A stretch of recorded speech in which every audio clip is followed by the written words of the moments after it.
Bueno, parece que ya estamos todos. Buenas tardes, mi nombre es Josu Bonandía, como ya me conocéis muchos, y vengo de representación de la asociación Dinero Positivo.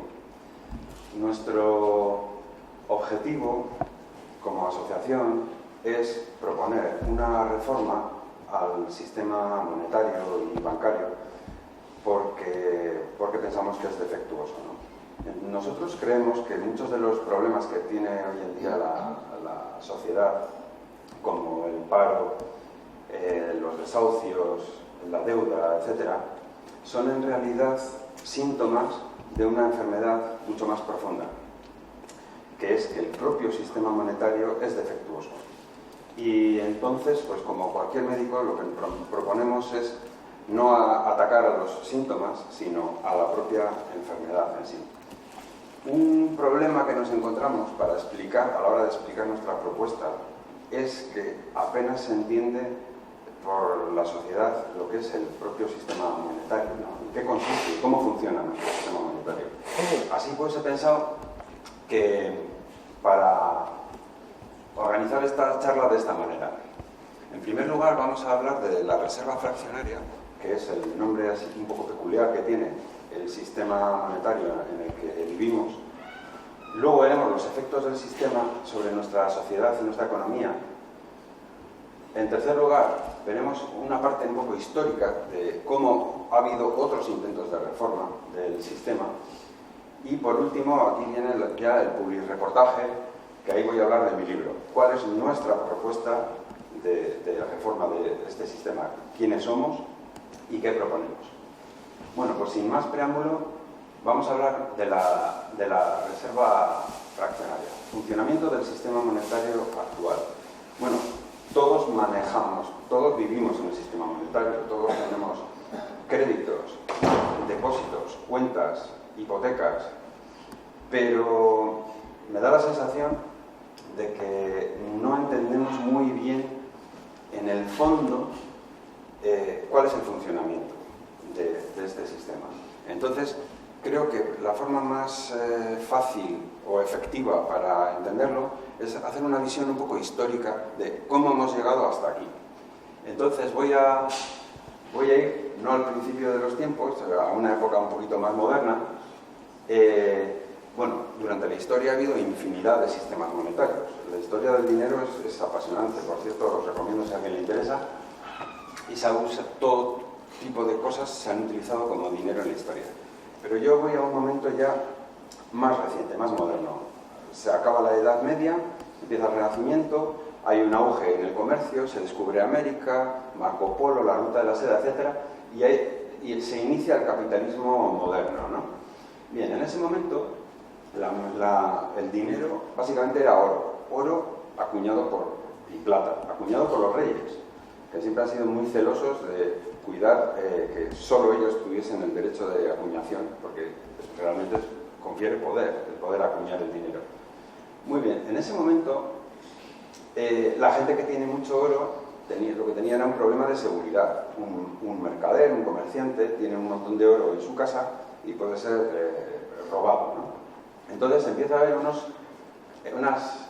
orfebres, le llama aquí, que son, o cambistas, que son los primitivos banqueros, que lo que tienen es una caja fuerte y unas medidas de seguridad. Entonces cualquiera puede depositar allí su oro y a cambio recibe un recibo de depósito. Fulano de tal ha depositado aquí 100 monedas de oro. ¿De acuerdo? No es más que una caja fuerte en alquiler. Pero claro, esto por un lado era un poco engorroso, porque si tú vas a hacer una compra, tienes que ir primero a la caja fuerte con tu recibo, sacar tus monedas de oro hacer la compra y en ese momento el vendedor va a la caja fuerte, ingresa las monedas y obtiene un recibo, ¿de acuerdo? Entonces llega un momento en el que el propio recibo se empieza a utilizar como medio de pago, ¿de acuerdo? Te doy ese papel que pone, vale 100 monedas de oro, te lo entrego a cambio. En ese momento, ese recibo se está convirtiendo en dinero, pues es empleado como medio de pago por un bien. Nace el concepto de billete, ¿eh? Y en los billetes pone aquí, el Banco de España pagará al portador la cantidad de 25 pesetas. Es decir, el billete en sí, he traído aquí un par de billetes, por curiosidad, para que lo veáis como ponía, si lo pasáis. Ahí pone, el banco pagará al portador la cantidad de 25 pesetas. Quiere decir que el billete no vale 25 pesetas. Es un pagaré, que tú vas al banco y se te darán esas 25 pesetas, ¿de acuerdo? Bien, ese fue un momento importante en la historia de la banca. El siguiente es cuando los préstamos se empiezan a hacer en billetes. Es decir, va una persona a donde ese banquero y le dice, muy buenas, yo quiero pedir un crédito por 100 monedas de oro. El banquero ya no le da una bolsa con las 100 monedas, sino que le da un papel. Le da, vale por 100 monedas de oro. ¿De acuerdo? Entonces los préstamos se convierten en promesas de pago. Y la gente lo que empieza a intercambiar son pagarés. No es el verdadero dinero que sigue estando en la caja fuerte. Damos una vuelta de tuerca más. Siguiente paso. El banquero en un momento dado piensa, si yo cuando me piden un préstamo lo único que tengo que hacer es darle un pagaré, puedo dar más pagarés que el dinero que tengo en la caja. Total, ¿quién lo va a saber? Se aprovecha del hecho de que casi nadie viene nunca a por el oro. El oro está ahí y la gente lo que está circulando son los pagarés que llamamos billetes. Casi nadie viene a por el oro. Entonces, total, dice, puedo dar más pagarés que el oro que tengo en la caja. Ese es el truco. Y siempre y cuando en la caja guarde algo por si viene alguien a pedir. A eso es a lo que se llama reservas. A reservas, al dinero que el banquero se guarda en la caja, el oro que guarda en la caja por si alguien viene a pedir. De ahí viene el nombre de nuestro sistema, que es reserva fraccionaria. Quiere decir que solo guarda una fracción de todo el dinero que está en circulación. Bien, es un sistema muy ingenioso, por el cual puede prestar mucho más dinero que tiene en realidad. Siguiente paso, problemas. Todo esto solo funciona cuando hay confianza. Si yo te doy a ti un papel, te digo, este papel vale por 100 monedas de oro, tú me lo admites si confías en que cuando vayas al banco, pues efectivamente estará ahí. Ahora, si de repente empieza a haber rumores y te dicen, es que el banco tal no tiene oro. ¿Cómo que no tiene oro? Joder, pues yo tengo un papel. ¿Y entonces qué pasa? Que todo el mundo va al banco a que le den su oro. O que no te admiten ese papel. No admito esos papeles. Págame en oro. Solo funciona con confianza. Y empieza a haber problemas, crisis, bancarrotas, corralitos a causa del sistema. Entonces también empieza a haber una cierta regulación. Pues poner un límite, lo que se llama el coeficiente de reservas o un ratio de reservas, decirle al banquero, no te pases, no puedes crear todos los pagares que te dé la gana, tienes que guardar una relación, que pueden poner, por ejemplo, en un 10%. Puedes crear tienes que guardar en reservas el 10% de todo el dinero que prestas, ¿de acuerdo? Muy bien, siguiente paso. En 1844, bueno, aquí en este momento todos los bancos están cada uno emitiendo dinero emitiendo billetes alegremente, ¿no? Y se produce un cierto caos con todos los billetes de los distintos bancos. Entonces, en el Reino Unido, que entonces estaba en la cumbre, la cúspide de su imperio, era el centro del sistema financiero mundial, deciden prohibir a los bancos emitir billetes. Hacen una ley y los bancos ya no van a poder emitir billetes. Pero dejan un resquicio, no sé si es voluntario o involuntario, pero dejan un resquicio, es que los bancos van a poder emitir depósitos. Entonces los bancos crean depósitos. Entonces, tú ahora vas a un banco a pedir un préstamo, ¿te dan los billetes? No. ¿Te dan oro? Menos. ¿Qué te hacen? Te crean una cuenta, un depósito. Esa es la versión moderna de los pagarés de la Edad Media, ¿no? Una cuenta, un depósito. Muy bien, avanzamos un poco más, suceden una serie de cosas, hay guerras mundiales, etcétera, pero por no entrar en todos los detalles, vamos a otro momento significativo.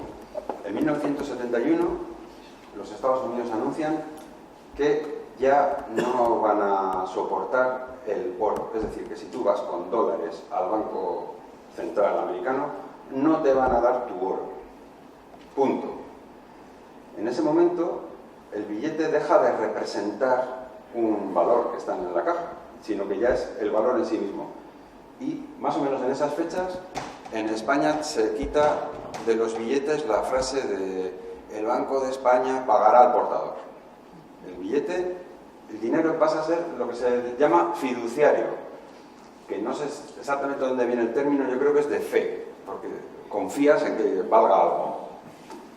Y puede emitirse ilimitadamente, no hay ninguna restricción, ya no tengo que tener oro, no hay una limitación por el oro. Pues bien, así es como hemos llegado hasta la situación actual. Y una de las cosas que quería transmitir es que el sistema monetario está en continua transformación. Nosotros, bueno, como vivimos en la actualidad, nos da un poco la sensación de que como que siempre ha sido así. Bueno, no siempre ha sido así. Ha experimentado un montón de variaciones y pues estamos viviendo el que nos ha tocado, ¿no? Y siempre ha sido problemático, esto lo quería subrayar también, siempre ha sido problemático, cambiando continuamente. Muchas veces ligado a guerras y a grandes crisis y conflictos. Bien, y entonces ahora,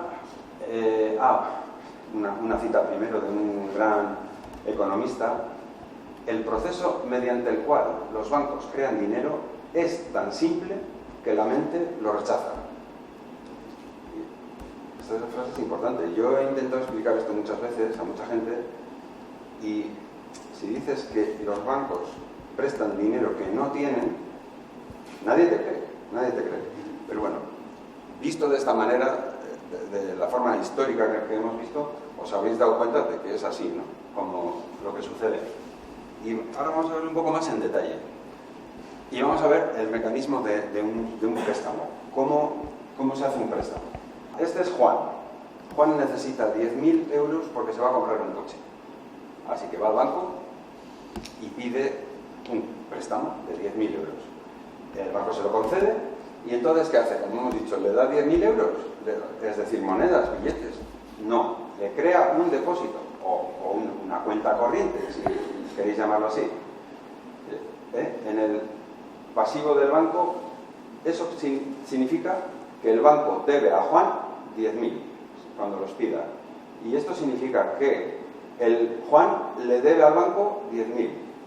Como sabéis, un poco de contabilidad, el pasivo y el activo tienen que coincidir. Muy bien. ¿Le ha dado dinero realmente? No, le ha escrito un apunte en un libro. Pero Juan con eso va a comprar un coche. ¿Eso sirve de algo? Bueno, veamos. Entonces Juan va al concesionario y le dan su coche. Y Juan, mediante un talón o una transferencia, da la orden al banco de que den ese dinero al concesionario. ¿Qué sucede? En el depósito de Juan, pues se pone 0 euros. En el depósito de SEAT se pone los 10.000 y en el activo sigue estando la deuda de Juan, porque eso sigue, Juan sigue debiendo 10.000 euros. Bueno, pues aquí ya estamos viendo cómo Juan se ha comprado un coche, ha pagado 10.000 euros, tiene un préstamo y todavía el banco aquí no ha puesto un solo euro. ¿Lo estáis viendo? Estos son apuntes en un libro. Aquí no hay dinero, todavía ningún movimiento de dinero. Generalizando un poco más, pues esta sería un poco la situación. El banco tiene un montón de clientes, tiene cuentas de todos ellos y tiene deudas de todos ellos. Y aquí hay una gran actividad económica y lo único que se está moviendo son los apuntes del libro. Aquí no hay ningún movimiento de dinero real todavía. ¿De acuerdo? Vamos a complicar un poco más, porque claro, esto funciona si toda esta actividad está dentro de un solo banco. Pero ¿y qué pasa si el concesionario está en otro banco? Veamos. Bueno, primero un poco la situación inicial. Lo he pintado con unas barras para ver si se hace más fácil de seguir, porque además la cifra no nos importa. Bien, este es el banco A. Juan tiene una cuenta, lo he representado con dinero amarillo, y un crédito, con el dinero rojo, es decir, una deuda. Aquí está el banco B, donde el concesionario tiene una cuenta con una cantidad de dinero X. Y aquí está el Banco Central. El Banco Central tiene una cuenta abierta por cada uno de los bancos. Tiene una cuenta para el Banco A y una cuenta para el Banco B. El Banco Central hace el papel de caja fuerte de los tiempos medievales, ¿no? Este dinero que está aquí, este es el dinero de verdad. Este es el oro que tienen en la caja fuerte los banqueros, ¿vale? Bien, esta es la situación inicial. Entonces, ¿qué pasa cuando se da la orden de compra? Pues el Banco A le borra a Juan su cuenta y coge 10.000 euros de sus reservas y se lo pasa al Banco B. El Banco B le anota al concesionario esos 10.000 euros en su cuenta. Aquí es importante destacar una cosa, que en ningún momento el banco le va a dar al concesionario ese dinero verde. Por hacer el símil, sigo con el símil del banquero veneciano. Eso es el oro que tienen en su cuenta, ¿de acuerdo? Claro, entre bancos no se pagan con apuntes contables. Ahí no, ahí sí que dice, a mí dame dinero contante y sonante. Pues ese es el dinero verde. Las reservas bancarias nunca se mezclan. El dinero amarillo es para los ciudadanos y para la actividad económica corriente. El dinero verde es el que gestiona el Banco Central y nunca se mezcla con este dinero amarillo. Esto es importante. Entonces, la estructura bancaria completa, ¿cómo sería con todo esto? Pues tenemos una serie de bancos con cada uno de ellos con un montón de clientes que hemos visto que tienen su actividad. Toda esa actividad económica son apuntes contables en el libro de cada banco, y luego están las transacciones entre bancos, que esas se ejecutan aquí, a nivel del Banco Central. Que para eso no les hace falta mucho dinero, porque tened en cuenta una cosa. Imaginar que los clientes del Banco A hacen transferencias por valor de 10 millones al Banco B. Pero los del Banco B hacen transferencias por 9 millones al Banco A. Entonces, con un solo millón que le pase el A al B, saldan la diferencia. Ellos saldan diferencias. En realidad requieren muy poco dinero de reservas para mover una enorme cantidad de dinero de la economía. Y esta es la situación. Todo el dinero que manejamos hoy en día, todo el dinero que manejamos es dinero amarillo que viene de un préstamo. Hay una cosa que antes no he destacado, pero sí quería recalcarlo, que era con el préstamo este de Juan. Aquí, Juan, cuando hace esta transferencia al concesionario de 10.000, luego el concesionario con estos 10.000 le paga a un empleado. Ese empleado compra fruta. El de la frutería se compra un zapato. ¿De acuerdo? El de los zapatos, ese es dinero contante y sonante que le han pagado por el zapato. Lo que no tienen ni idea es de dos cosas. Primero, que ese dinero no existe, que es un apunte que está en un libro. Y segundo, que todo el dinero que circula proviene de un préstamo. O sea, si ese dinero existe es porque alguien en alguna parte lo ha pedido prestado. Desde luego, el de la frutería, que ha cobrado un dinero por unas manzanas, lo que no sabe es que ese dinero viene de que Juan ha pedido un préstamo. ¿Me entendéis? Pues es así. Ese es el dinero que manejamos. Todo viene de que alguien en alguna parte lo ha pedido prestado. Con la consecuencia de que alguien en alguna parte lo tiene que devolver, con intereses. Muy bien, ¿dónde íbamos? Aquí. Pues eso es un poco el funcionamiento de la reserva fraccionaria. Algunas conclusiones. Para rematar, ¿quién crea el dinero? Los bancos comerciales. Si hacemos una encuesta, todo el mundo diría que el dinero lo crea el Banco Central. Falso. Ese es muy poco dinero y está únicamente encerrado en el Banco Central. El dinero que manejamos lo crean los bancos comerciales. Aquí vemos una curva de la creación de dinero. La curva azul es el dinero que crea el Banco Central desde el año 1980. Va creciendo lentamente, aunque aquí tiene un pico, que eso es otra historia, que desde la crisis. La roja no me voy a meter en detalles. Y esta curva de aquí es el dinero que crean los bancos al hacer préstamos. ¿Veis la diferencia? Esto se dispara. Eso es lo que sucede, que crean muchísimo dinero. Mito. Los bancos son intermediarios. Esto es lo que oímos, esto es lo que se nos dice. Los bancos reciben los ahorros de los ahorradores y con ese dinero se lo prestan a los prestatarios. Bueno, eso es falso. Como acabamos de ver, eso no es así.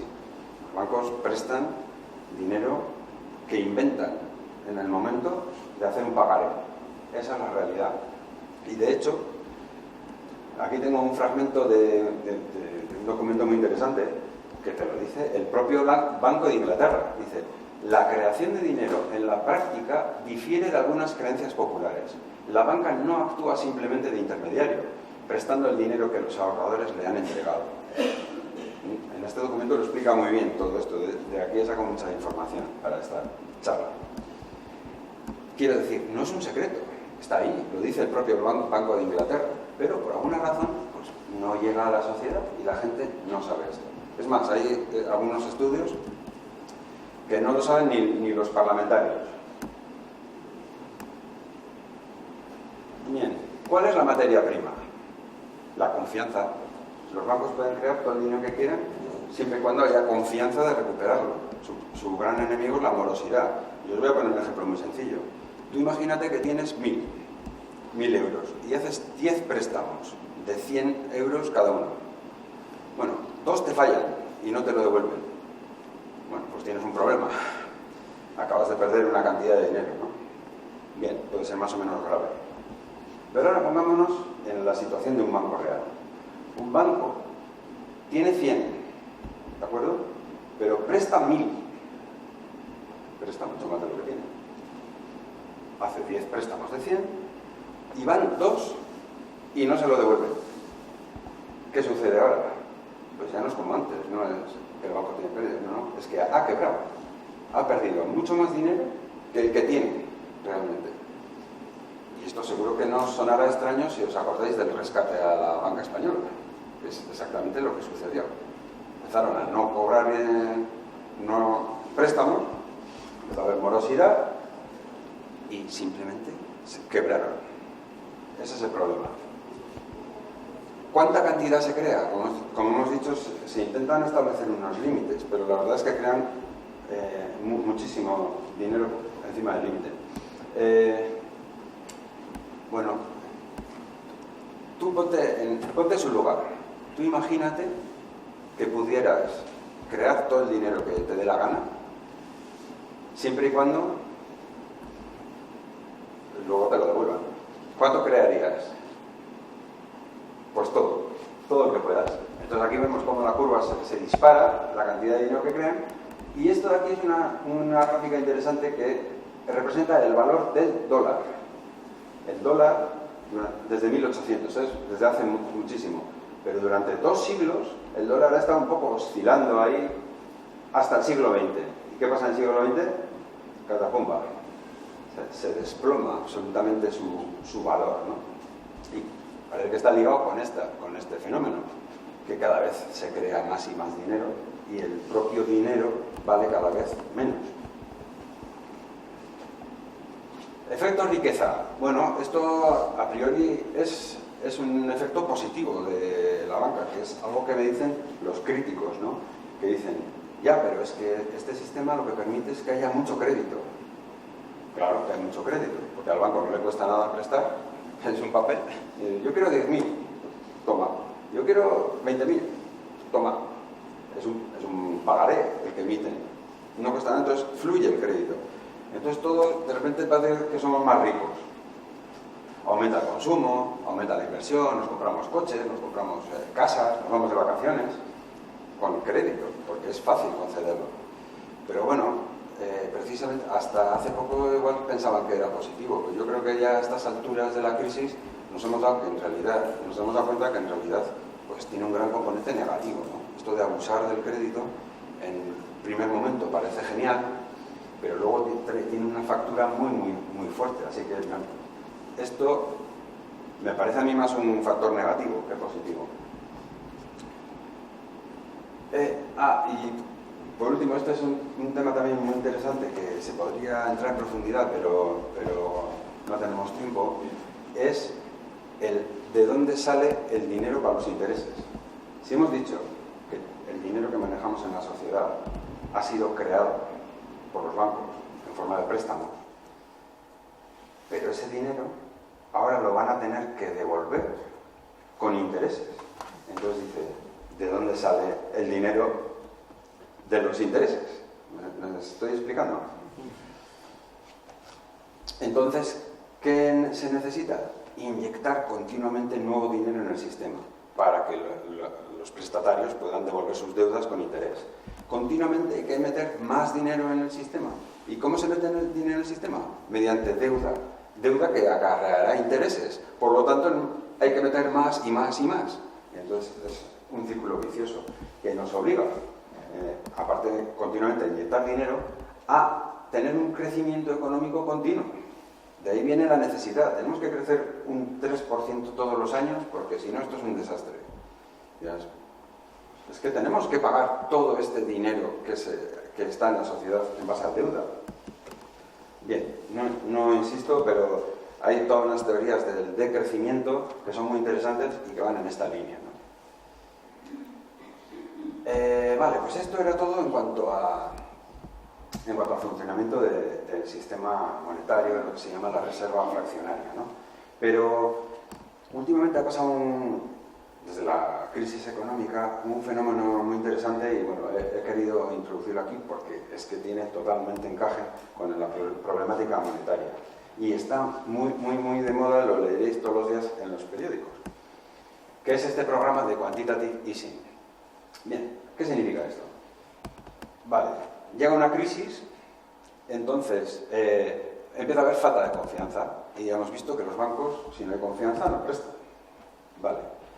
¿Qué sucede si los bancos no prestan? Que no se genera nuevo dinero. Ya hemos visto que el dinero viene precisamente de cuando los bancos crean préstamos. Entonces no se contrae la masa monetaria.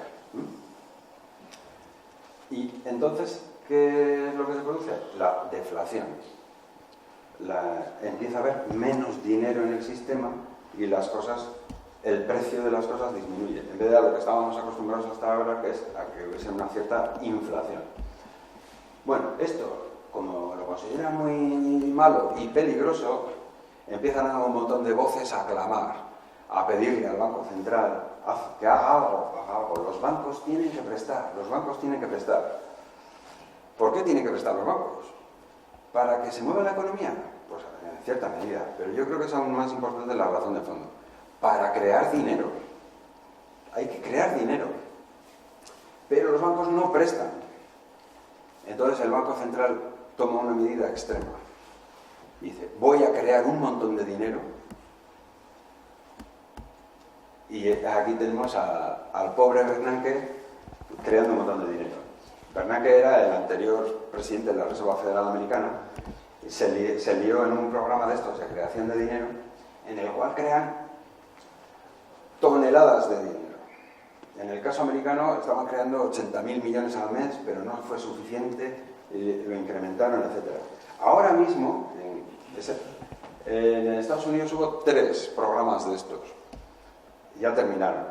Ahora mismo, en Europa, nos hemos enfrascado en un programa que creo que empezó en abril, por ahí, de creación de 60.000 millones al mes, que es una pasta. 60.000 millones al mes está creando el señor Mario Draghi. ¿Y qué hace con ellos? ¿Vosotros los habéis visto? Pues yo no. Entonces, acordaros que el dinero verde no se mezclaba con el amarillo. El dinero que crea el Banco Central lo que está haciendo es esto. El dinero que crea el Banco Central se lo está dando a los bancos en forma de reservas. Y las reservas de los bancos se han disparado. Entonces ahora les dicen, oye, ahora que tenéis un montón de reservas, prestad más. ¿De acuerdo? Pero los bancos siguen sin prestar. Porque no les importa, vale, tenemos un montón de reservas y tenemos un montón de dinero que podríamos prestar. Pero en realidad no quieren porque sigue habiendo miedo y desconfianza. Entonces, ayer mismo o antes de ayer, Mario Draghi anunció que van a incrementar este programa. Es decir, van a hacer más dinero y durante más tiempo. ¿De acuerdo? O sea que esto es noticia de máxima actualidad. Nosotros, ¿qué opinamos respecto a esto? Pues estamos en contra. Entonces hay una iniciativa a nivel europeo que nosotros apoyamos que se llama QE for People, es decir, que el dinero que se crea aquí llegue a la gente.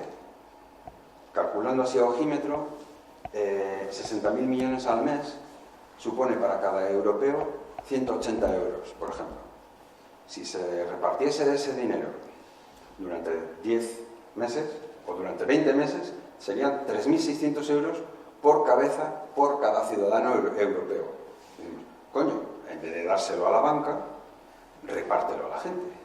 Y la gente gastará, comprará y se irá de vacaciones a la hora que tenga que hacer. Ya verás cómo eso sí que alimenta la economía y alimenta la inflación.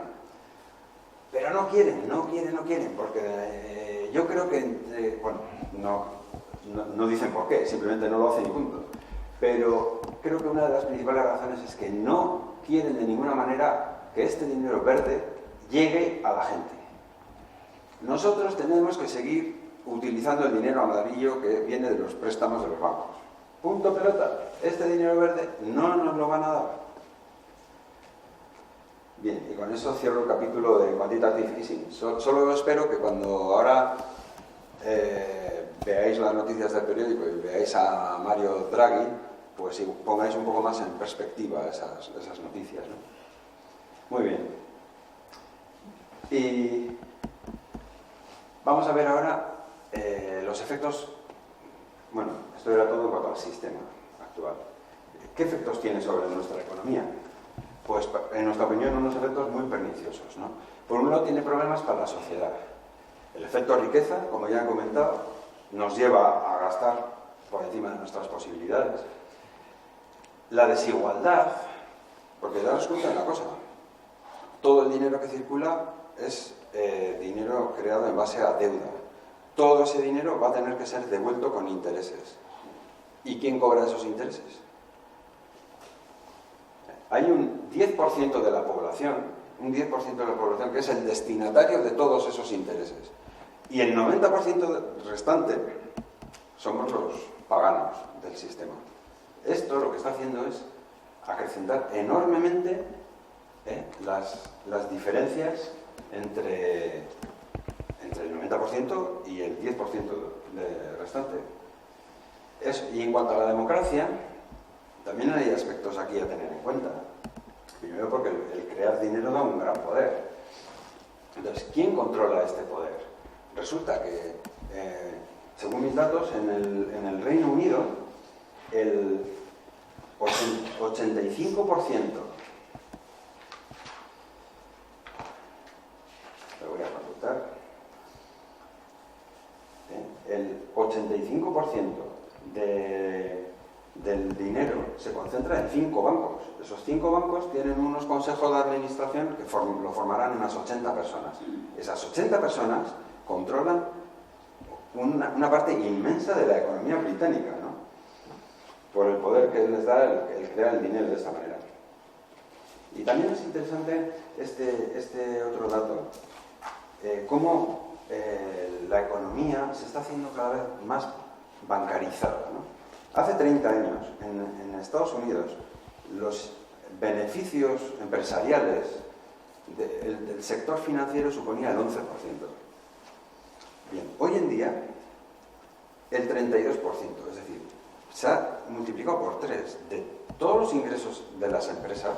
La banca, que fijaros que es un sector relativamente pequeño de la economía, se lleva la tercera parte de todos los ingresos de todos los beneficios empresariales, ¿no? Como poco a poco se va desviando todo para su provecho.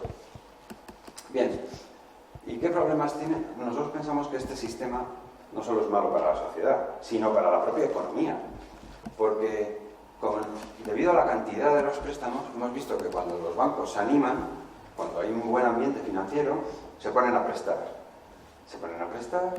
y crecen las burbujas. Acabamos de vivir una espectacular burbuja inmobiliaria, ¿no? ¿Y qué pasa luego? Que dejan de prestar. Y entonces vienen las recesiones. Entonces, nuestra economía moderna, basada en este sistema, está continuamente con burbuja, recesión, burbuja, recesión. Algunas más suaves, otras más gordas, pero es que es un ciclo repetitivo. Bien, otra cuestión. ¿A qué se dirigen los préstamos?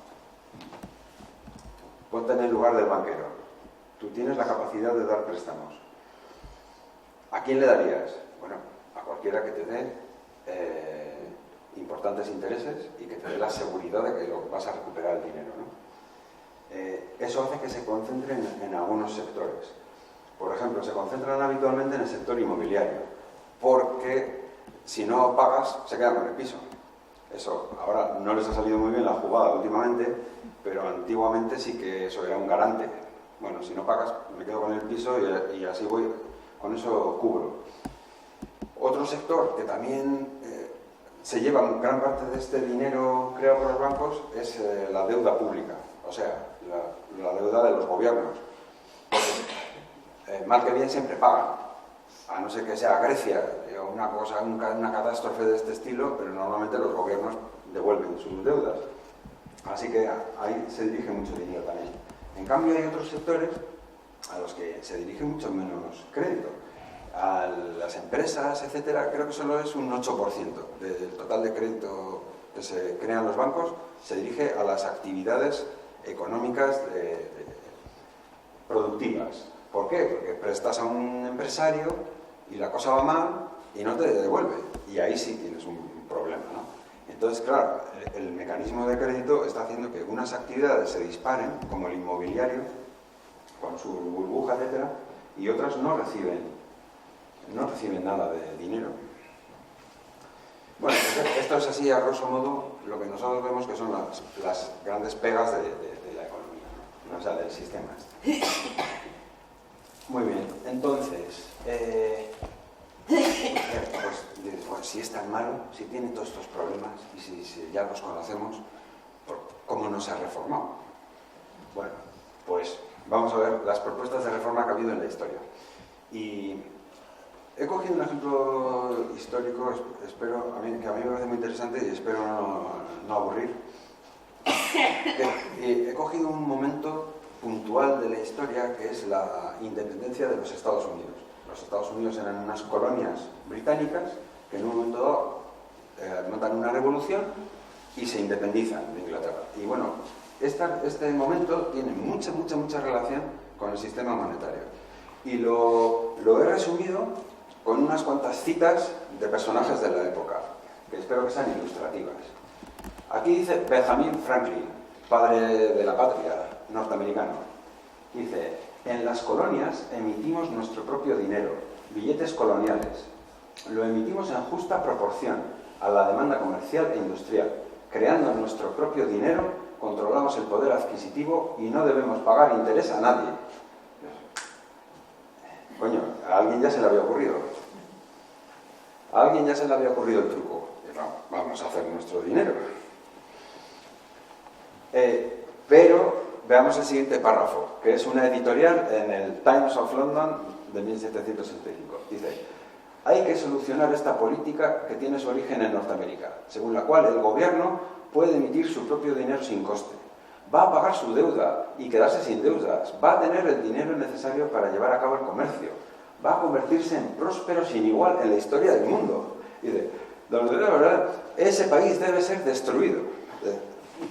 Está claro la opinión que tenían otros respecto a ese poder. Bien. ¿Qué dice Benjamin Franklin unos años después? Porque ahí está ya la guerra. ¿Qué dice Benjamin Franklin? La incapacidad de los colonos de emitir su dinero, lejos de las manos del rey Jorge III y de la banca internacional, fue la principal razón para la guerra revolucionaria. La principal razón de la independencia de Estados Unidos, lo dice Benjamin Franklin, fue que no les dejaron emitir su dinero. Fue una cuestión monetaria.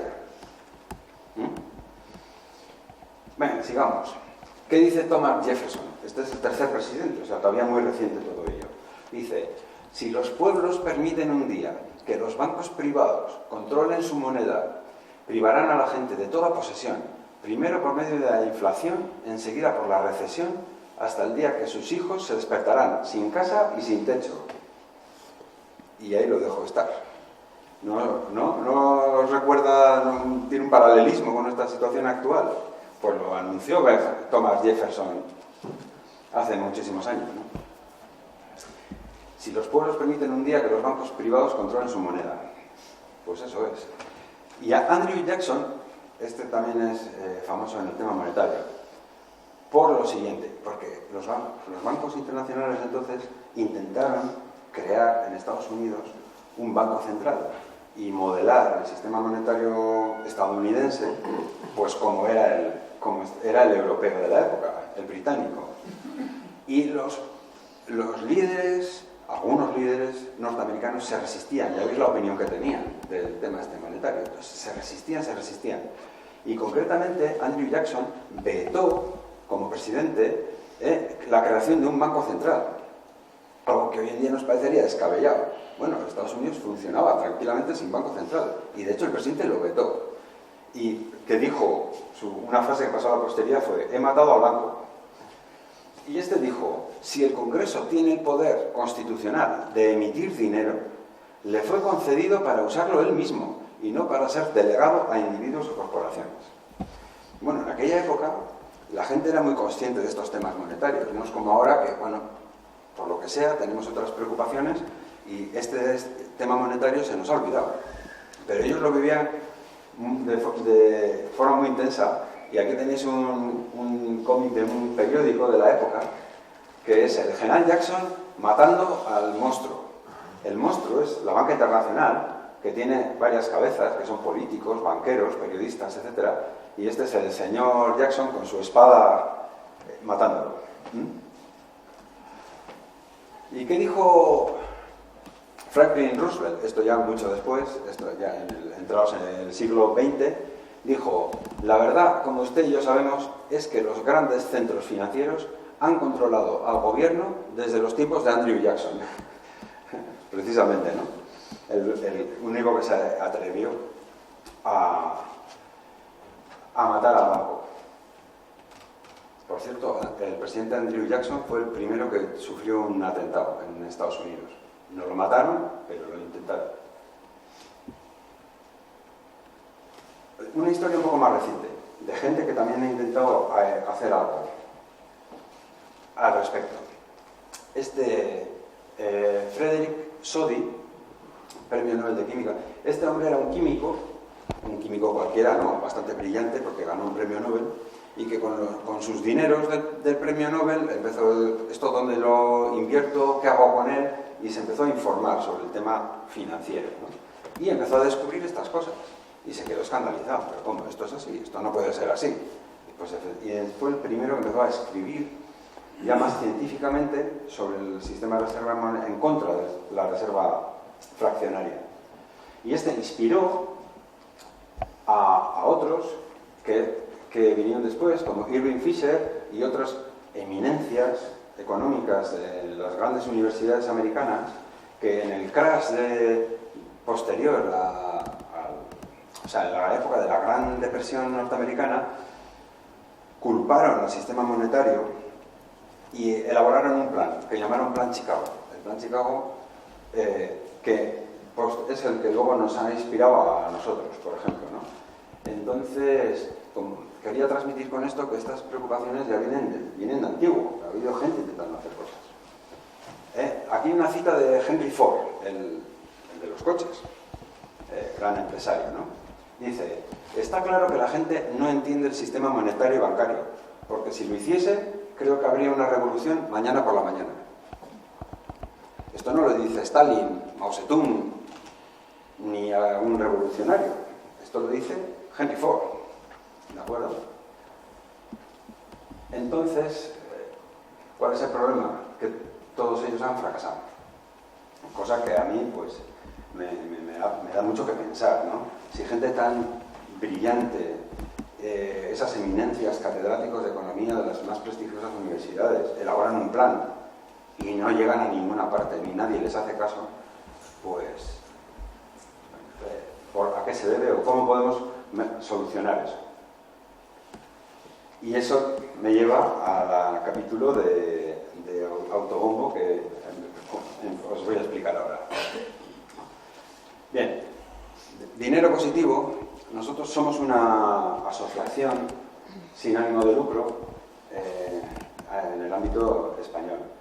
Fue fundado en el año 2014, con lo cual pues, es relativamente reciente, acabamos de empezar. Y aún no somos muchos, aunque tenemos miembros por toda España. El precedente fue la existencia de Positive Money. Esta es una asociación que recogió el guante del Plan Chicago, lo ha modernizado y ha cogido mucho peso. Es gente muy interesante, ha cogido mucho peso en el Reino Unido, son muchos, y nos han inspirado a un montón de gente de un montón de países para seguir un poco sus pasos, ¿no? Entonces se ha constituido el International Movement for Monetary Reform, que consta de 22 organizaciones en todo el mundo, mayormente Europa. Bien, también quiero dejar claro que no tenemos una idea política. Nosotros lo que queremos es reformar el sistema monetario. En este sentido tenemos apoyos de gente, digamos, del ámbito de izquierdas, porque ven que el sistema que nosotros proponemos sería más social o justo o más acorde con sus ideas económicas. Pero, aunque os sorprenda, también tenemos muchos apoyos desde el ámbito más considerado de derechas, sobre todo los liberales, ¿no? Que consideran que la estructura actual es muy perjudicial para la economía y habría que reformarla en estas líneas. Así que, ya digo, no tenemos una alineación política ni queremos ser asociados con ningún partido. Y ahora, si andamos bien de tiempo, os voy a poner nuestra propuesta, un pequeño vídeo. De una forma u otra, el dinero influye en casi todo lo que ocurre en el mundo. Para resolver los grandes retos sociales, económicos y medioambientales de hoy en día, es esencial cambiar la naturaleza del dinero. Ahora mismo tenemos un problema. Los bancos crean más del 97% del dinero que hay en la economía a través de préstamos. Casi todo este dinero va directo a la burbuja inmobiliaria o a la especulación financiera. Esto ha provocado más desigualdad, el mayor endeudamiento personal de la historia, altos precios inmobiliarios y una crisis financiera devastadora. Pero con 3 cambios sencillos en el funcionamiento del dinero y la banca, Las cosas serían muy distintas. Estos tres cambios supondrían una economía más estable, con más empleo, con menos deuda y un buen punto de partida para afrontar la crisis medioambiental. Así pues, ¿qué debemos hacer? Primero, arrebatar a la banca el poder de creación del dinero para convertirlo en un proceso democrático, transparente y que rinde cuentas. Si se le permite crear el dinero a la banca, crea demasiado en épocas de bonanza, provocando crisis financieras, y demasiado poco en épocas malas, agravando las recesiones y el paro. Invierten casi todo el dinero creado en burbujas inmobiliarias y especulación financiera, y solo una pequeña cantidad en empresas no financieras. Creemos que no nos podemos fiar de los bancos. Están programados para perseguir beneficios a corto plazo, y eso es incompatible con algo tan esencial como la creación monetaria. Y la regulación no es suficiente. Los controles han fracasado repetidamente, y no hay razón para pensar que esto vaya a cambiar en el futuro. Pero tampoco podemos delegar esta responsabilidad en los políticos, dado que son tan poco de fiar como los bancos. Por tanto, necesitamos un nuevo comité que determine si hay que crear dinero y en qué momento.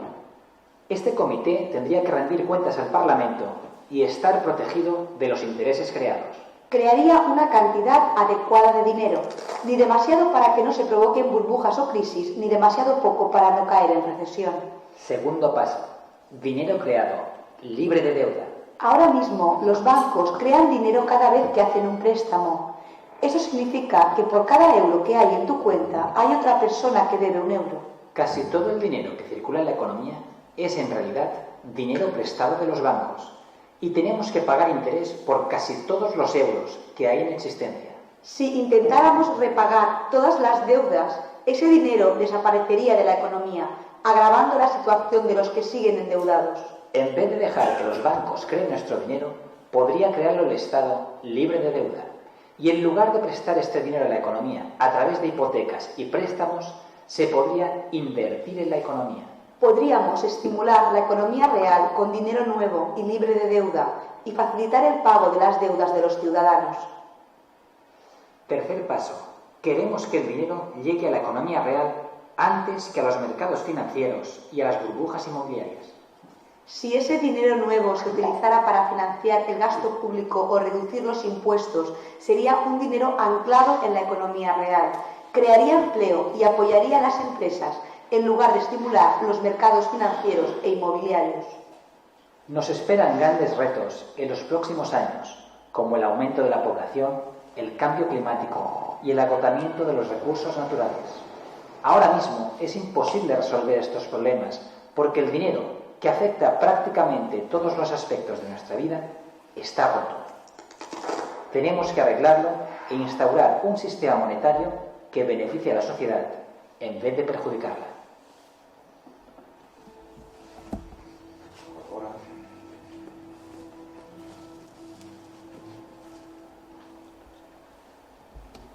Muy bien, pues...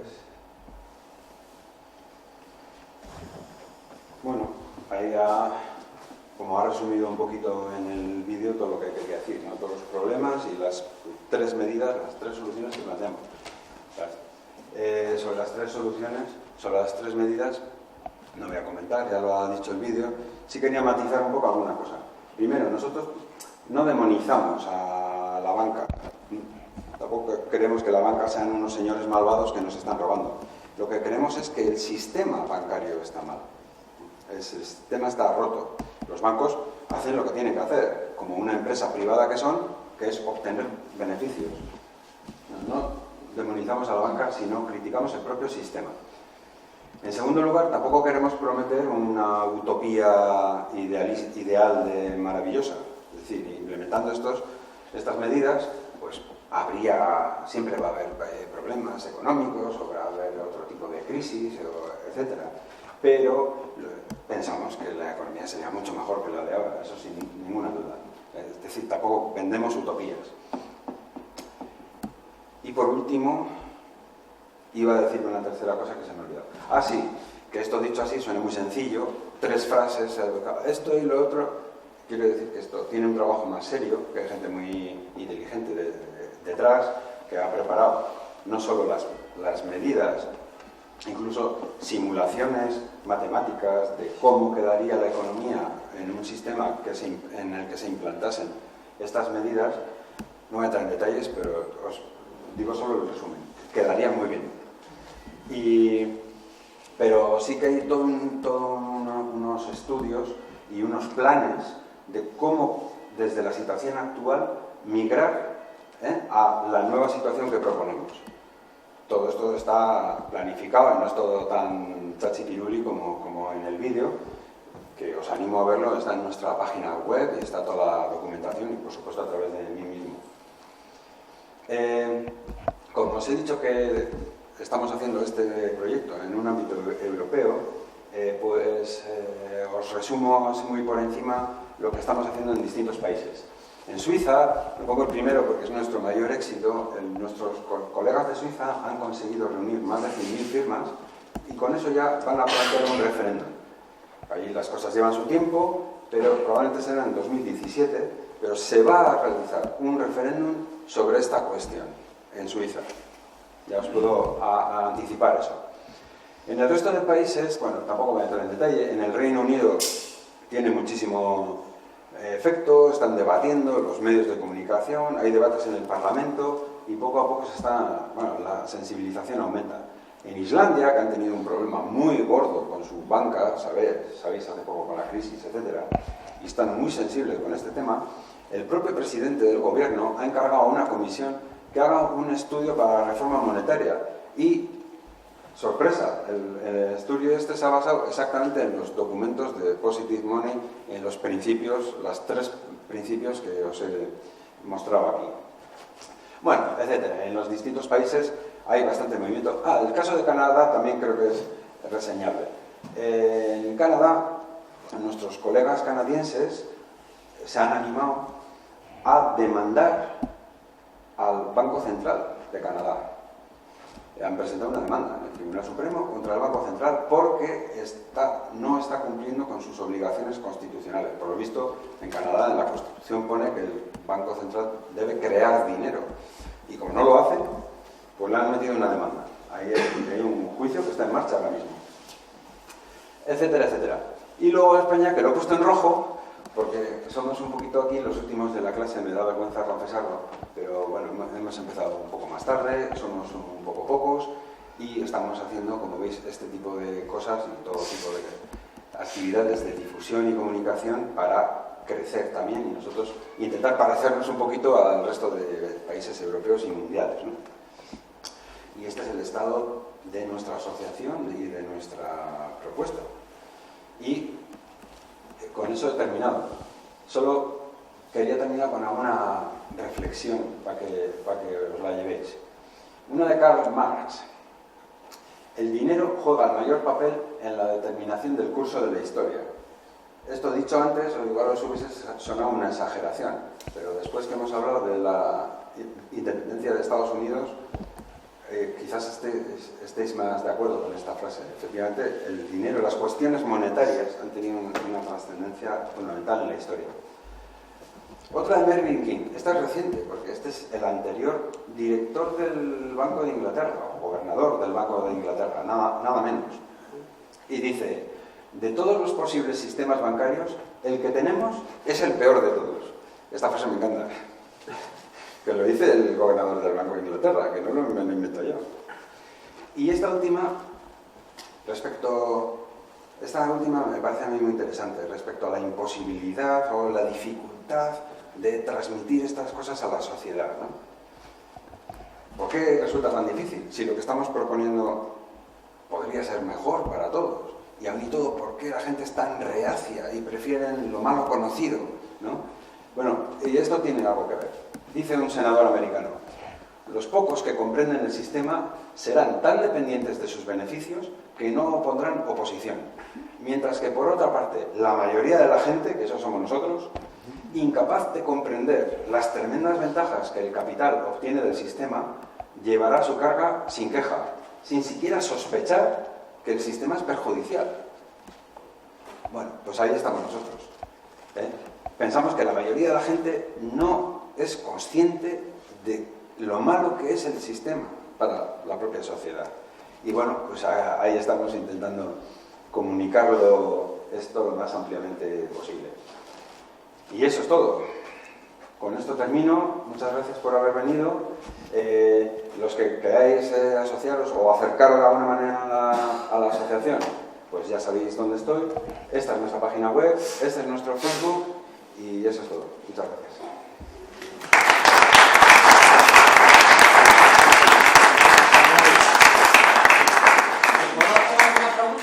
Que por cierto he clavado una hora, que lo sepáis, 1:00. Sí, por supuesto, podéis hacer las preguntas. A ver, tú has dicho que los bancos son los que crean el dinero. El dinero se crea con deuda. Sí. Pero la gente es la que va a pedir la deuda. Sí. Entonces, ¿no sería más interesante que la gente fuese consciente de los riesgos que tiene el ir pidiendo deuda para ciertas cosas? ¿Me explico? Sí. Que con las deudas, el dinero se crea en base a deuda. Tú vas al banco, 10.000 euros para comprar un coche. Sí. Cuidado, igual tienes que ir en bicicleta, Sí, bueno, sin duda. Eso no, una cosa no quita la otra, ¿no? ¿Me entiendes? Sí. Joder, y en los 3 puntos que has puesto tú, hay falta uno muy importante. Como no les enseñes a la gente lo que has dicho tú al principio, que es difícil explicarles esto y que entiendan cómo funciona esto, la gente no tiene ni idea. Yo aún así intento explicar lo que es la reserva fraccionaria, el encaje bancario, y la gente no me cree. Entiendo muy bien. No me cree, me dice, ¿qué dices? Es imposible. Efectivamente. Y si la gente, aquí pues no estamos mucho, pero si la gente no entiende cómo funciona el sistema, pues... No hay nada que hacer, efectivamente. Y luego, pues eso de... Tiene que empezar con una concienciación de la sociedad, ¿no? Yo lo equiparo pues, a otros grandes movimientos que ha habido en la historia, o me gustaría equipararlo, como por ejemplo el del sufragio femenino. También cuando el primero que empezó a decir que las mujeres tienen que votar, pues yo no creo que tuviese una enorme acogida. Y tardaron años y años en que esto fuese calando en la sociedad. Y hoy en día pues es algo que se da por supuesto, ¿no? Pero esto costó. Y otros movimientos también. Yo, por ejemplo, los que pedían las vacaciones pagadas para los trabajadores. Me imagino que cómo tuvo que ser esa campaña. Imagínate pedir eso. ¿Estás loco? Como grandes movimientos que ahora se dan por supuesto, pero en su día tuvieron que comenzar. Hombre, luego también hay, no sé, a ver, yo, para darte la palmadita, un poco crítico, Dale. A ver, yo te voy a decir que, bueno, pues el dinero igual lo tendría que crear el gobierno, pues para que fuese más, inyectarlo en la economía productiva. Sí. Joder, pues aquí lo que han quebrado en España por una son cajas. Ya. Y casi todas dirigidas por políticos. Sí. De regiones, Esa es una buena pregunta, porque quiero ¿me entiendes? Digo matizar yo, eso. joder, pues si ellos han sido los que han dirigido mal sus cajas. Creo que se han salvado 4. Una de Ontimiente y las de aquí, y no sé si me ocurre alguna más. Bien, quiero matizar eso. Nosotros no defendemos que el dinero lo cree el gobierno, porque claro, el gobierno tiene una tentación demasiado grande de... O sea, esto de crear el dinero es un poder importante. Ahora lo tienen los bancos y lo aprovechan para su propio beneficio. Nosotros, si se lo damos al gobierno, lo va a emplear también para su propio beneficio. Tampoco es lo que proponemos. Decimos que lo cree el Estado. Entonces, bueno, ahí está más elaborado en nuestros papeles. Lo que estamos proponiendo es algo así como un cuarto poder en el Estado. Tenemos el legislativo, ejecutivo, judicial. Proponemos un cuarto poder, que sería el poder monetario. Esta gente va a decidir cuánto dinero se crea. ¿En base a qué? En base a los datos de la economía, el crecimiento, la inflación, etc. Una serie de gurús se tendrán que juntar ahí y decir, hay que crear más dinero, hay que crear menos dinero. Estos, digo, no el gobierno, porque el gobierno le puede empezar a dar a la máquina. Un ejemplo, por ejemplo, es que con este sistema hay países que tú naces y ya te tocan 90.000 euros. Del norte de Europa, en Noruega. Tú naces y hay un fondo que es casi el PIB español. Y tú naces y ya por nacer noruego te tocan 90.000 euros. En España te tocan 30.000 euros de deuda. Y al final esos, pues algo harán bien con este sistema. Algo harán los ciudadanos de ciertos países, ahora mismo, o tienen otro tipo de educación. En Finlandia están estudiando el poner un sueldo a todo el mundo de 800 euros, ¿no? Lo que aquí se rechazó como renta básica y tal. No tiene una relación directa con lo nuestro. Nosotros no defendemos la renta básica. Nosotros lo que nos importa es que el dinero se cree de una forma controlada. Luego ya, ¿qué se hace con ese dinero? Ese es otro debate y lo dejamos a la política. Ahí están los parlamentos, los gobiernos, y que decidan qué hacer con ese dinero. Unos decidirán pues bajar los impuestos, otros decidirán hacer infraestructuras, o igual necesitamos más kilómetros de trenes de alta velocidad, o otros decidirán pues poner una renta a todo el mundo. Eso ya lo dejamos a la política democrática de cada país, cada sociedad tendrá que elegir. Lo nuestro es la creación, que se cree, lo cree el Estado y lo entregue libre de deuda y de una forma controlada. Y hasta ahí llegamos. No, tampoco pretendemos solucionar el mundo mundial. Hombre, pero la gente tiene que ser consciente de este sistema que es malo, el vuestro. Bueno, nuestra primera labor es concienciar a la gente de que el sistema este es malo. Igual surgen otras propuestas, ¿no? Y las podemos debatir. Nosotros ponemos una propuesta encima de la mesa, que es criticable, es debatible. Ojalá hubiese más y un montón de gente brillante, catedráticos, políticos, etcétera, debatiendo sobre este tema. Luego ya, modestamente, hacemos nuestra aportación. Esta es nuestra propuesta. Pero el punto uno fundamental es que la gente sepa lo malo que es el sistema. A ver si conseguimos poner... Sí. Cuando hablas del Estado, ¿te estás refiriendo a los Estados actuales en Europa o a la Comunidad Europea? Bueno, ni uno ni otro. Ahora mismo, concretamente a la eurozona. Porque el poder monetario, los gobiernos de la eurozona lo han delegado al Banco Central Europeo. Entonces, ahora mismo el Banco de España es un mero intermediario sin importancia. El poder monetario en la eurozona lo tiene el Banco Central Europeo, pero no es el caso de todos los países de la Unión Europea, porque, por ejemplo, el Reino Unido mantiene su moneda y su Banco Central. Entonces ellos siguen ahí sus políticas. ¿Sí? Ahí hablando del Banco Central y tal, del dinero verde, del amarillo, eso significa que cada entidad financiera, sea banco, caja de ahorros, cooperativa de riesgo, tiene cuenta o esto en el Banco Central. Efectivamente, eso es. Y en el Banco Central Europeo, ¿quién tiene la cuenta? Ahora todos. ¿Los nacionales? No. Ahora todas las entidades ya directamente dependen del Banco Central Europeo. El papel de las entidades nacionales se está desapareciendo, porque de hecho la vigilancia del sistema, que era lo que le quedaba al Banco de España, también, como no funciona bien, lo han pasado al Banco Central Europeo, ¿no? Han establecido un mecanismo unificado de vigilancia o algo así. Entonces ya todo se va a hacer desde el Banco Central Europeo. Y otra, has dicho, bueno, eso de los intereses, ¿no? Sí. Eso significa un crecimiento continuo. Sí. Eso suena mucho al sistema piramidal, ¿no? Efectivamente. Se paga. Hace más para crecer, que a su vez requiere más.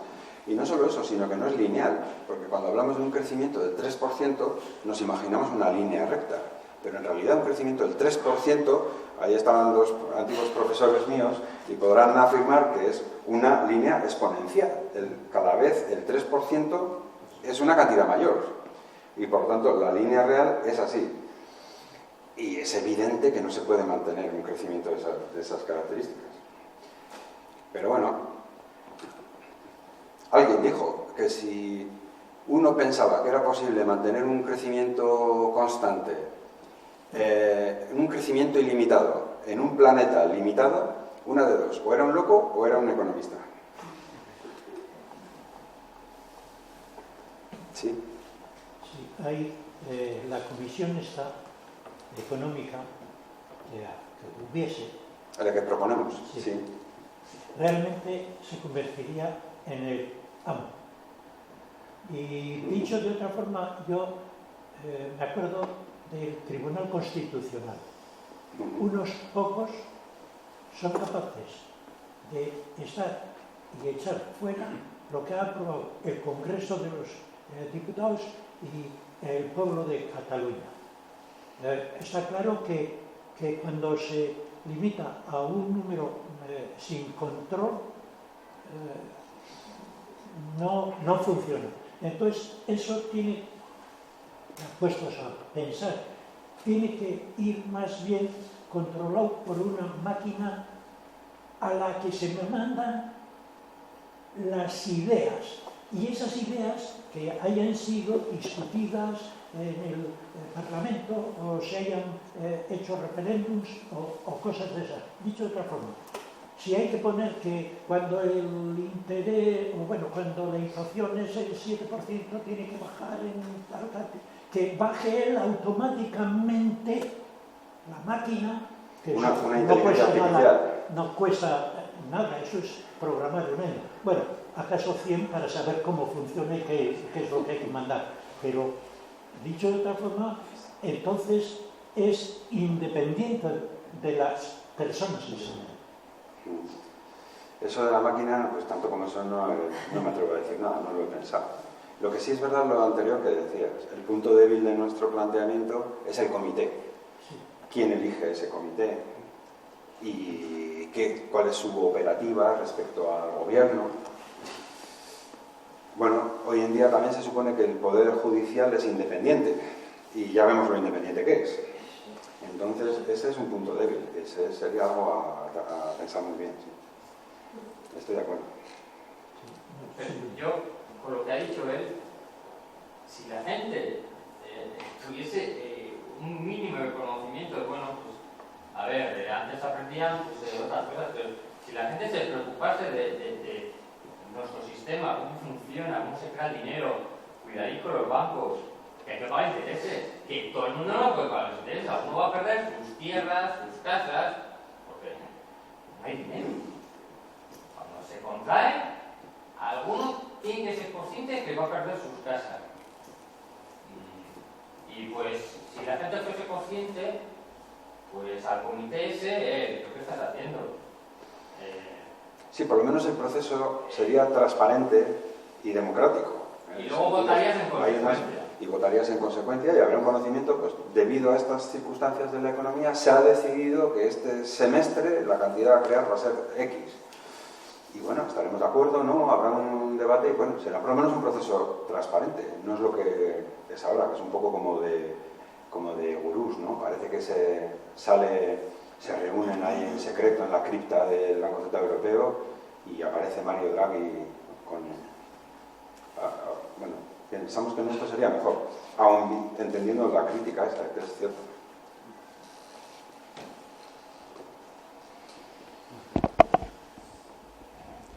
Si no tenéis ninguna pregunta más, pues lo dejamos aquí. Muchas gracias por haber venido.